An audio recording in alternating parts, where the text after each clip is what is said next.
ওই যে বললেন অনেকে হ্যাঁ কথা দেয় কিন্তু আমরা আসলে কাজ করে দেখাতে চাচ্ছি। বাপ্পা ভাইয়ের একটা সুন্দর প্ল্যান আছে, আমারও আছে। আমরা ওগুলো সুন্দর সাজিয়েছি, গুছিয়েছি। তো আমার মনে হয় আমরা কাজ করে দেখাবো, সেটাই বেটার। আমার মনে হয় যে একটা সিনেমাতে আমাদের শিল্পী সমিতির সদস্যদের নিয়েই কিন্তু কাজ করা উচিত এবং তাদেরকেই কিন্তু স্কোপ দেওয়া উচিত, মানে কাজের সুযোগটা দেওয়া উচিত।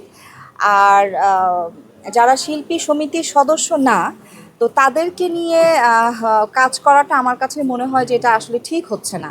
সমিতির যারা সদস্য তাদের সুযোগ করে দেওয়া উচিত, তারা কেন কাজের জন্য ঘুরবে? হ্যাঁ, তাদের রাইট আছে যে একটা সিনেমাতে কাজ করার। তো আমিও দেখি যে এখন অনেক সিনেমাতেই মানে বাইরের ছেলে মেয়ে, হ্যাঁ, যারা সমিতির সদস্য না, তাদেরকে নিয়েই কাজ করা হচ্ছে। তো আমি একটা কথাই বলবো যে যারা সিনেমা বানাচ্ছেন তারা সমিতির সদস্যদের দিকে একটু তাকান, তাদেরকে নিয়ে কাজ করেন, তাদেরকে কাজের সুযোগটা করে দেন।